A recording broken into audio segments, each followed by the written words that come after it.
Movie के start में हम देखते हैं कि थोर के शिप के आगे एक काफी बड़ा स्पेसशिप आकर रुकता है और ये स्पेसशिप किसी और का नहीं बल्कि ग्रेट थैनोस का होता है। और थैनोस वहाँ पर अपनी एक पूरी टीम के साथ आया होता है और उसकी टीम का नाम ब्लैक ऑर्डर था। और जब थैनोस और उसकी टीम थोर के शिप में जाते हैं तो वहाँ जाकर वो थोर के सारे लोगों को मार डालते हैं। इसके बाद थैनोस लोकी के पास आता है उससे स्पेस स्टोन लेने के लिए, लेकिन तभी थैनोस वहाँ पर थोर को जान से मारने की धमकी देता है। लेकिन इसी बीच वहाँ पर हल्क भी आ जाता है और यहाँ पर हम उन दोनों के बीच हैंड टू हैंड काफी जबरदस्त फाइट देखते हैं। और मजे की बात तो ये है कि हल्क के पास सुपर ह्यूमन पावर है और साथ साथ थैनोस के अंदर भी सुपर ह्यूमन पावर्स पाए जाते हैं। और यहाँ पर हम उन दोनों की बड़ी तगड़ी किस्म की और बड़ी अच्छी फाइट देखते हैं। स्टार्टिंग में तो लगभग दोनों ही एक दूसरे पर भारी पड़ रहे थे, लेकिन अब क्योंकि थैनोस हल्क से काफी ज्यादा पावरफुल था तो इसीलिए वो हल्क को वहीं पर हरा देता है। और जब हाइमडॉल को इस बात का रियलाइज होता है कि थैनोस के सामने कोई नहीं टिक सकता तो इसीलिए वो हल्क को वहाँ से अर्थ पर भेज देता है। लेकिन जब थैनोस उसे ऐसा करते देखता है तो उसे बहुत गुस्सा आता है, इसीलिए वो हाइमडॉल को वहीं पर ही मार डालता है। और इसके बाद थैनोस थोर को भी जान से मारने की कोशिश करता है, जिस पर लोकी उसे कहता है कि इसे छोड़ दो और इसके बदले में मैं तुम्हें स्पेस स्टोन देने के लिए तैयार हूँ। और फिर लोकी थैनोस को वो स्पेस स्टोन दे ही देता है। लेकिन थैनोस तो यहाँ पर भी चीटिंग करता है और वो लोकी को जान से मार डालता है। अब इस बात की वजह से थोर को काफी गुस्सा भी आता है और उसे काफी बुरा भी लगता है, लेकिन अब क्योंकि उसके हाथ पैर बांधे गए थे इसीलिए वो तो कुछ भी नहीं कर सकता था। इसके बाद थैनोस अपने थर्ड स्टोन को हासिल करने के लिए उस शिप से चला जाता है, लेकिन जाते जाते वो इस शिप को काफी बुरे तरीके से एक्सप्लोड कर देता है। अब क्योंकि पूरे स्पेस में ही वो शिप डिस्ट्रॉय हो चुका था इसीलिए थोर भी वही स्पेस में फ्लाई कर रहा होता है। लेकिन ठीक उसी टाइम पर वहाँ गार्डियंस ऑफ द गैलेक्सी की टीम पहुँच जाती है और जब वो थोर को उस स्पेस में उड़ता हुआ देखते हैं तो वो उसे अपने शिप में ले आते हैं। वहाँ पर मैंटिस होती है जिसके पास किसी का भी माइंड पढ़ने की एबिलिटी होती है और जब वो थोर के सर पर अपना हाथ रखती है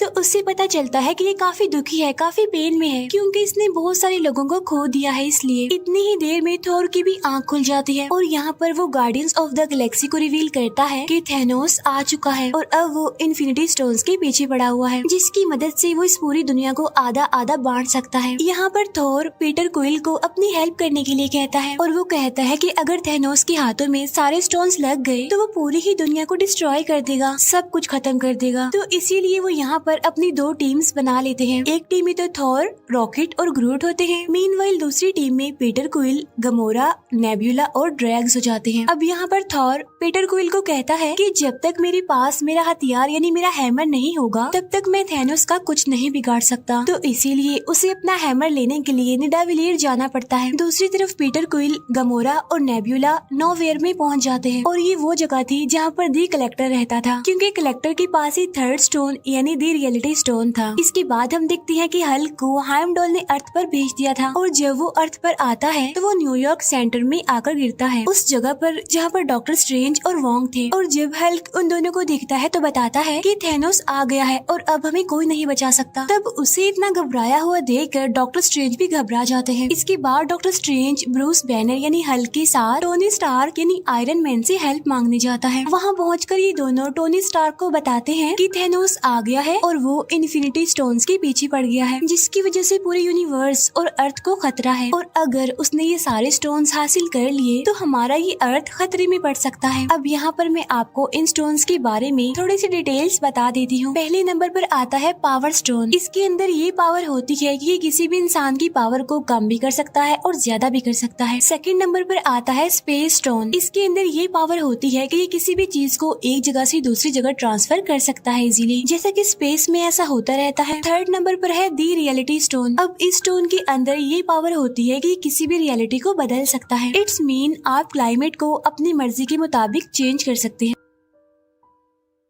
नंबर 4 पर आता है दी टाइम स्टोन और ये वाला स्टोन डॉक्टर स्ट्रेंज के पास होता है। इस स्टोन में ये पावर होती है कि ये अपनी मर्जी से टाइम को आगे पीछे कर सकता है। 5वें नंबर पर आता है दी सोल स्टोन। इसमें ये पावर होती है कि ये किसी भी इंसान की सोल का कंट्रोल हमारे हाथ में दे देती है, यानी कि हम जो भी चाहें उस सोल से करवा सकते हैं। छठा और लास्ट स्टोन है दी माइंड स्टोन। इस स्टोन में ये पावर होती है कि ये किसी के भी माइंड को कंट्रोल कर सकता है और ये किसी भी इंसान को टेलीकिनेटिक पावर दे सकती है जो कि किसी भी सामान को हवा हवा में एक जगह से दूसरी जगह उड़ा सकता है। अब ये सारी तो हो गई इन स्टोन्स की डिटेल्स। इन सारे स्टोन्स को हासिल करके थैनोस इस पूरी दुनिया में बैलेंस बनाना चाहता है। वो चाहता है कि अब जितने भी प्लैनेट्स हैं उन पर जितनी ज्यादा ह्यूमैनिटी बढ़ गई है उन सबको आधा आधा बांट दिया जाए, जिससे कि रिसोर्सेज उन सभी लोगों को पूरी तरह से मिल सकेंगे और इससे पूरी दुनिया में बैलेंस भी बना रहेगा। अब यहाँ पर थैनोस आधी ह्यूमैनिटी को खत्म करने की बात कर रहा था और यही वजह है कि वो इन इन्फिनिटी स्टोन्स को हासिल करने के लिए पागल है। और जब ये सारी बात टोनी स्टार्क को पता चलती है कि थैनोस इस पूरे यूनिवर्स में से आधी पॉपुलेशन को खत्म करना चाहता है, तो वो सोचता है कि क्यों ना इन 6 स्टोन्स में से एक को डिस्ट्रॉय कर दिया जाए। तो इसीलिए वो डॉक्टर स्ट्रेंज को कहता है जो टाइम स्टोन आपके पास है क्यों ना हम उसे डिस्ट्रॉय कर दें, ताकि थैनोस कभी भी अपने इस मिशन में कामयाब ना हो सके। तब ये सुनकर डॉक्टर स्ट्रेंज कहते हैं कि मैं मरते दम तक इस टाइम स्टोन की प्रोटेक्शन करता रहूंगा, इसीलिए मैं कभी भी इसे डिस्ट्रॉय होने नहीं दूंगा। तब यहाँ पर वो सोचते हैं कि विजन के पास भी माइंड स्टोन है और अगर हम उस स्टोन को डिस्ट्रॉय कर दें तो थैनोस वो कभी भी नहीं कर पाएगा जो वो करना चाहता है। तो इसीलिए वो फौरन विजन से कांटेक्ट करने की कोशिश करते हैं। लेकिन यहाँ पर हमें पता चलता है कि विजन ने अपना ट्रांसपोर्टर बंद किया हुआ है, क्योंकि उधर एवेंजर्स की टीम 2 हिस्सों में बढ़ चुकी थी। एक टीम तो आयरन मैन के साथ थी जबकि दूसरी टीम कैप्टन अमेरिका के साथ थी और इसी वजह से वो लोग विजन से कांटेक्ट नहीं कर पाते। तभी वहाँ पर ब्रूस बैनर यानी हल्क टोनी स्टार्क को कहता है कि शायद कैप्टन अमेरिका को विजन के बारे में पता होगा, तो इसीलिए तुम उसे कॉल करके उसकी लोकेशन का पता करवाओ। जिस पर टोनी स्टार्क कहता है कि ना बेना, मेरी तो उसे जरा भी नहीं बनती, मैं उससे बिल्कुल बात नहीं करता। जिस पर ब्रूस बैनर उसे कहता है कि लगता है तुम्हें अभी पता नहीं है कि हमारा पाला किससे पड़ने वाला है, चलो मेरी बात मानो और जल्दी से उसे कॉल करो। और तभी अचानक से उन्हें वहाँ पर किसी चीज की आवाज सुनाई देती है और जब ये लोग विंडो से बाहर देखते हैं तो वहाँ पर उन्हें बहुत ही बड़ा शिप न्यूयॉर्क पर आता हुआ दिखाई देता है। तब ये देखकर वो समझ जाते हैं कि मुसीबत हमारे सर पर आ चुकी है। अब इस स्पेसशिप के बारे में स्पाइडरमैन को भी पता चल जाता है और वो भी वहाँ उस शिप को देखते हुए अपनी स्कूल बस से निकलकर वहाँ से भाग जाता है और उस शिप के पीछे लग जाता है। और तभी हम देखते हैं कि उस शिप में से 2 लोग निकलकर आते हैं। उनमें से एक का नाम होता है इबोनी और एक का नाम होता है ऑब्सीडियन। इबोनी के पास टेलीकिनेटिक पावर्स होती हैं, जो कि किसी भी चीज को बगैर टच किए एक जगह से दूसरी जगह उठा सकती है और फेंक सकती है। और जो ऑब्सीडियन होता है उसके अंदर बहुत सारे सुपर ह्यूमन पावर्स होती हैं। अब क्योंकि उन्होंने टाइम स्टोन को प्रोटेक्ट करना था तो इसीलिए उन लोगों के बीच यहाँ पर फाइट होती है। अब यहाँ पर बहुत ही इंटरेस्टिंग सीन हम देख पाते हैं जब टोनी स्टार्क अपना आयरन मैन मार्क 50 प्रेस करते ही पूरी तरह नैनो पार्टिकल्स के सूट में कन्वर्ट होते हुए दिखाया जाता है और वो एक ही बार में इबोनी की तरफ से किए गए वार को रोक लेता है। अब यहाँ पर भी उन लोगों के बहुत अच्छे फाइट के सीन्स हमें देखने को मिलते हैं। अब क्योंकि इबोनी पावरफुल था, उसके पास टेलीकिनेटिक पावर्स थी, इसीलिए वो अपने काम को करने में कामयाब होता रहता है। इसके बाद वो टाइम स्टोन निकालने के लिए डॉक्टर स्ट्रेंज के पास पहुँच जाता है। अब क्योंकि टाइम स्टोन को डॉक्टर स्ट्रेंज के अलावा और कोई भी नहीं निकाल सकता था उनमें से, तो इसीलिए वो डॉक्टर स्ट्रेंज को अपने साथ अपनी स्पेसशिप में ले जाता है वहाँ से। लेकिन वो ये नहीं जानता था कि उसके शिप में टोनी स्टार्क और स्पाइडरमैन भी एंटर हो गए हैं। इसके बाद हमें विजन दिखाया जाता है। अब क्योंकि थैनोस की टीम यानी ब्लैक ऑर्डर के पास उन सभी इन्फिनिटी स्टोन्स की एनर्जी के फ्लो को रेड करने की पावर होती है, तो इसीलिए पहले तो वो डॉक्टर स्ट्रेंज के पास जाते हैं टाइम स्टोन लेने के लिए और साथ ही विजन के पास ही माइंड स्टोन निकालने के लिए प्रॉक्सिमा मिडनाइट और कॉर्वस ब्लेड जाते हैं। अब यहाँ पर हमें दिखाया जाता है कि मैक्सिमा मिडनाइट और कॉर्वस ब्लेड उन दोनों यानी विजन और वांडा से काफी ज्यादा पावरफुल होते हैं। अब यहाँ पर कॉर्वस ब्लेड के पास एक ऐसा ब्लेड होता है जो किसी भी इंसान की बॉडी में घुस सकता है और उसे काफी इंजर्ड कर सकता है, तो उसी ब्लेड का इस्तेमाल करते हुए वो विजन को इंजर्ड कर देता है, जिसकी वजह से वांडा इस फाइट में अब अकेली रह जाती है। इसीलिए वो दोनों वांडा पर भारी पड़ने लगते हैं। लेकिन तभी वहाँ पर दी कैप्टन अमेरिका आ जाते हैं और वो वहाँ आकर फैल्कन और साथ ही नताशा यानी ब्लैक विडो की हेल्प से उन दोनों को हराने में कामयाब हो जाते हैं। और जब ये तीनों उन दोनों को मारने ही वाले होते हैं तो वो दोनों यानी प्रॉक्सिमा मिडनाइट और कॉर्वस ब्लेड एक पोर्टल ओपन करके वहाँ से भाग जाते हैं। अब क्योंकि विजन काफी बुरे तरीके से इंजर्ड हो गया था, तो वो सब ये डिसाइड करते हैं कि वो ब्लैक पैंथर की हेल्प लेंगे विजन को फिर से रिकवर करने के लिए। इसके बाद सीन शिफ्ट होकर गार्डियंस ऑफ द गैलेक्सी की तरफ आता है, जहाँ पर कमोरा और पीटर क्विल बातें करते हुए आगे बढ़ रहे हैं। यहाँ पर कमोरा पीटर को बताती है कि काफी सालों पहले की बात है कि जब थैनोस हमारे प्लेनेट पर भी आया था और उसने हमारे प्लेनेट के आधे लोगों को मार दिया और उन लोगों में मेरी मदर भी शामिल थी। लेकिन इस बार थैनोस को मैं ऐसा करने नहीं दूंगी और मेरे पास एक सीक्रेट है जिसकी वजह से मुझे लेने के लिए थैनोस यहाँ पर जरूर आएगा। और वो पीटर को कहती है कि तुम्हें मुझसे प्रॉमिस करना होगा कि अगर मुझे थैनोस अपने साथ ले जाने की कोशिश करे तो तुम्हें मुझे जान से मार देना होगा। अब हालांकि पीटर क्विल ऐसा करना तो नहीं चाहता था, लेकिन फाइनली वो कामोरा से प्रॉमिस कर लेता है और इसके बाद वो सीधा चले जाते हैं नोवेयर पर, यानी जहाँ कलेक्टर रहता था। वहाँ पहुँचकर उन्हें पता चलता है कि थैनोस उसे मारने की धमकी देता है और कहता है कि अगर तुमने मुझे द रियलिटी स्टोन नहीं दिया तो मैं तुम्हें जान से मार डालूंगा। लेकिन वहाँ पर कामोरा आकर थैनोस को मार डालती है। लेकिन यहाँ पर हमें पता चलता है कि थैनोस तो उनसे पहले ही वहाँ पर आ गया था और उसने कलेक्टर से द रियलिटी स्टोन भी ले लिया था। और जो ये अभी हमने देखा था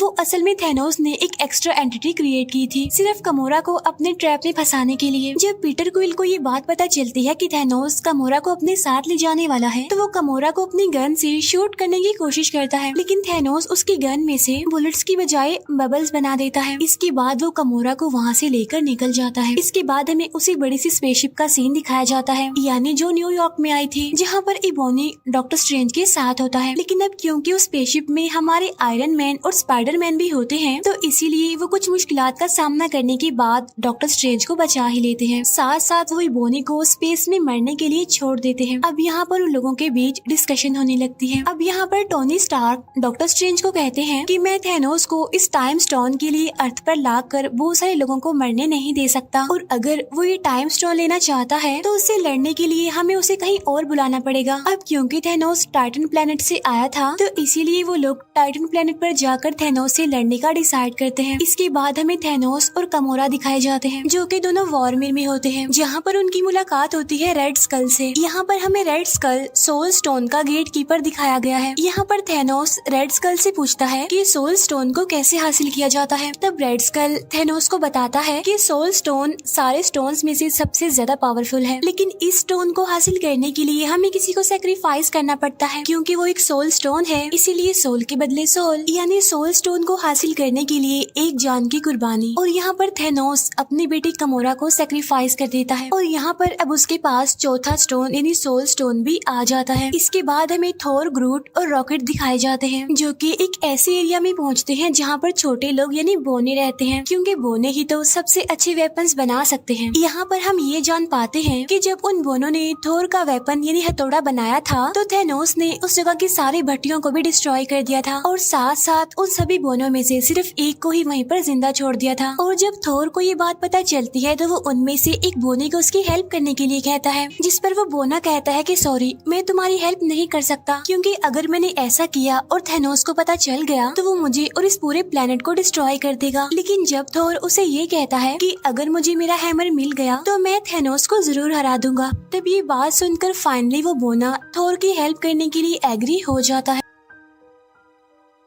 इसीलिए अब वो एक नए वेपन को बनाने के लिए तैयारी करने लगते हैं। लेकिन यहाँ पर उन्हें पता चलता है कि हैमर बनाने के लिए जो मेटल उनको चाहिए उस मेटल को पिघलाने के लिए जिस एनर्जी की जरूरत है वो सिर्फ सूरज से मिलेगी। लेकिन सूरज की पावर इतनी ज्यादा तेज है कि अगर उसे डायरेक्ट उस मेटल पर लगाया जाए तो वो पूरा का पूरा मेटल ही डिस्ट्रॉय हो जाएगा, और इसीलिए बीच में एक फिल्टर लगाना बहुत ही जरूरी है। लेकिन जब वो उस फिल्टर को यूज कर रहे होते हैं तो वो एकदम से बीच में से टूट जाता है। लेकिन यहाँ पर थोर उस बोने को कहता है कि अब इसके बीच का फिल्टर मैं बनूंगा और तुम बस अपना काम जारी रखो। और ये काफी अच्छा सीन होता है कि जब थोर उस एनर्जी सोर्स के बीच एज अ फिल्टर खड़ा हुआ था सिर्फ और सिर्फ अपने उस वेपन यानी हथौड़े को हासिल करने के लिए, और फाइनली वो अपने उस वेपन को हासिल कर ही लेता है। लेकिन जब वो वेपन तैयार होता है तो पता चलता है कि उसमें लगाने के लिए हैंडल तो है ही नहीं। लेकिन तभी वहाँ ग्रूट आता है और वो अपना एक हाथ हैमर के अंदर फिट कर देता है और तब जाकर फाइनली एक जबरदस्त हथियार तैयार हो जाता है। और ये वाला वेपन थोर के पिछले वेपन से काफी ज्यादा पावरफुल और अपडेटेड था। इसके बाद सीन शिफ्ट होकर टोनी स्टार्क, स्पाइडरमैन और डॉक्टर स्ट्रेंज पर जाता है जो कि तीनों अब टाइटन प्लेनेट पर आ चुके हैं। अब क्योंकि यहाँ पर नेब्यूला ने मैंटिस को मैसेज किया होता है कि हमें टाइटन प्लेनेट पर तुम्हारी जरूरत है, तो इसीलिए पीटर क्विल, मैंटिस और ड्रैग्स वहाँ पर पहुँच जाते हैं। अब यहाँ पर हमें पता चलता है कि डॉक्टर स्ट्रेंज थैनोस के आने से पहले फ्यूचर को देखने लगता है और वो देखता है कि कितनी पॉसिबिलिटीज हैं कि हम थैनोस से जीत सकते हैं, जिनमें वो देखता है कि सिर्फ एक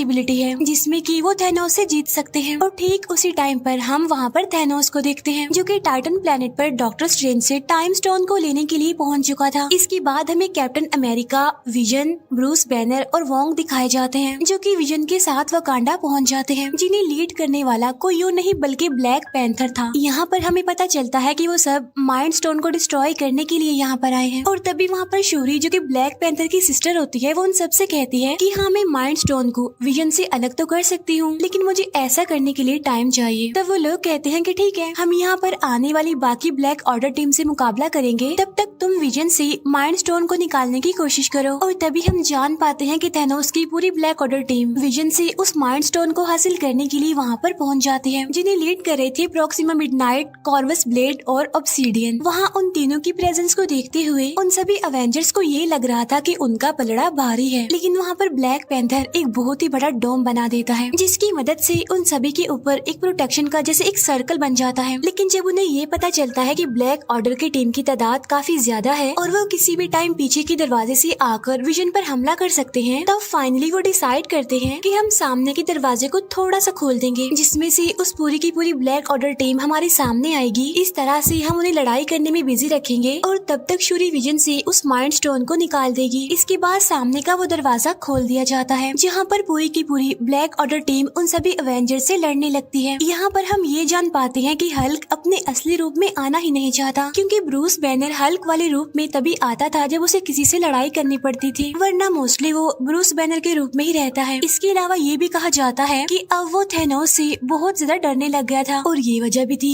जिसकी वजह से वो हल्क नहीं बन रहा था। एनीवे, वो ऐसे ही इस लड़ाई में शामिल हो जाता है और यहाँ पर हमें इस मूवी की सबसे बड़ी फाइट दिखाई जाती है जो कि अवेंजर्स और ब्लैक ऑर्डर के बीच चल रही थी। और ये पूरी की पूरी फाइट सच में बहुत कमाल है। और फाइनली ब्लैक ऑर्डर टीम के तीनों कमांडर यानी प्रॉक्सिमा मिडनाइट, कॉर्वस ब्लेड और ऑब्सीडियन जो कि इस टीम को लीड कर रहे थे, वो यहाँ पर मारे जाते हैं। साथ साथ अवेंजर्स विजन को भी इस लड़ाई में शामिल कर लेते हैं। और तभी यहाँ पर हमारे एक और हीरो थॉर की भी एंट्री हो जाती है। जैसे उसकी एंट्री होती है वो जोर से चिल्लाता है, कहाँ है थैनोस। तब उसकी आवाज सुनकर ब्लैक ऑर्डर की सारी टीम काफी डर जाती है। यहाँ पर थोर भी उन सबको मारते हुए आगे बढ़ जाता है। इसके बाद हम थैनोस को देखते हैं जो कि गार्डियंस ऑफ द गैलेक्सी की team Tony Stark, doctor Strange और स्पाइडरमैन के साथ लड़ रहा होता है।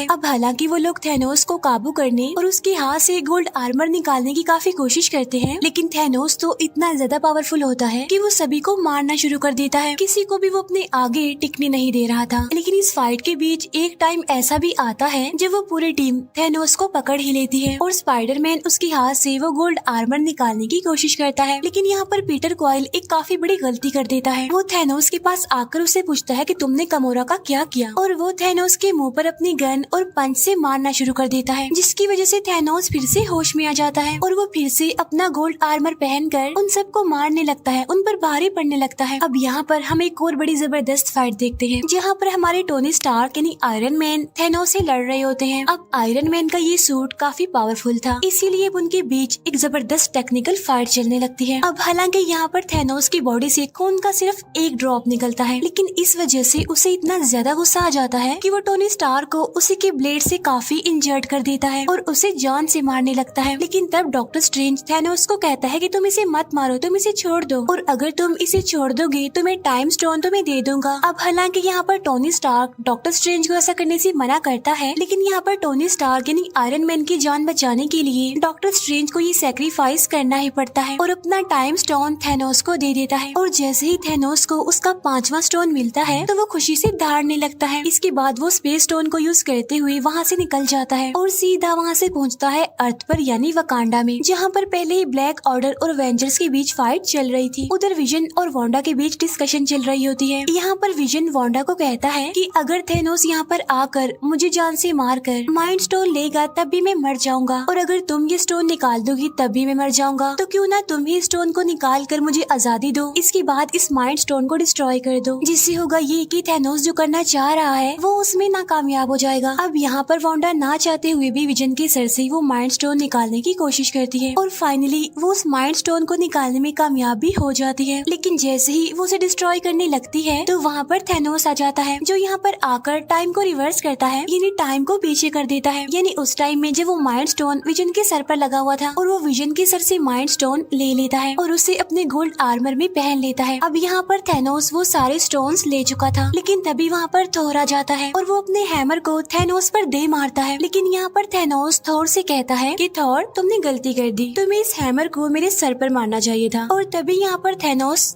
चुटकी बजाता है, जिससे पूरा यूनिवर्स, पूरा अर्थ दो हिस्सों में बढ़ जाता है। इसके बाद सीन शिफ्ट होकर सोल वर्ल्ड में आता है, जहाँ पर थैनोस खुद को बिल्कुल अकेला पाता है और उसके सामने एक छोटी गमोरा होती है, यानी जब वो छोटी थी। और यहाँ पर वो अपने फादर थैनोस से पूछती है कि डैडी डू इट, जिस पर थैनोस कहता है कि यस। फिर छोटी गमोरा पूछती है कि आपने क्या खोया, जिस पर थैनोस कहता है कि सब कुछ। इस फाइट में उसने इन्फिनिटी स्टोन्स को हासिल करने के लिए अपना सब कुछ खो दिया, क्योंकि वो गमोरा को बहुत प्यार करता था, लेकिन अनलकीली अब वो उसकी लाइफ में नहीं थी। इसके बाद थैनोस वापस से रियल वर्ल्ड में आ जाता है, जहाँ पर उसके सामने थोर और बाकी सारे एवेंजर्स होते हैं। लेकिन अब क्योंकि उसके पास सारे स्टोन्स थे, इसीलिए वो स्पेस स्टोन की मदद से खुद को टेलीपोर्ट करके कहीं और चला जाता है। लेकिन वहाँ पर बचता है तो सिर्फ राख, और पूरे यूनिवर्स में से, पूरे अर्थ में से आधी पॉपुलेशन कम होने लगती है। हर कोई वहाँ से राख बनकर गायब होता जा रहा था। इसके बाद हम थैनोस को देखते हैं, जो कि एक हट में था, जो कि काफी खुश था, क्योंकि फाइनली वो अपने मिशन में सक्सेसफुल हो गया था। उसने पूरी दुनिया की आधी पॉपुलेशन को खत्म कर दिया था। इसके बाद हम मारिया हिल और निक को देखते हैं, जो कि एक गाड़ी में बैठकर कहीं पर जा रहे थे, लेकिन तब वो भी वहाँ से गायब होना शुरू हो जाते हैं। और यहाँ पर निक अपनी पॉकेट से एक छोटी सी डिवाइस निकालता है और वो किसी को मैसेज करता है, और जब उसके गायब होने के बाद हमें वो डिवाइस दिखाई जाती है, जिससे हमें पता चलता है कि उसने वो मैसेज कैप्टन मार्वल को भेजा है। और इसी के साथ ये मूवी यहीं पर एंड हो जाती है।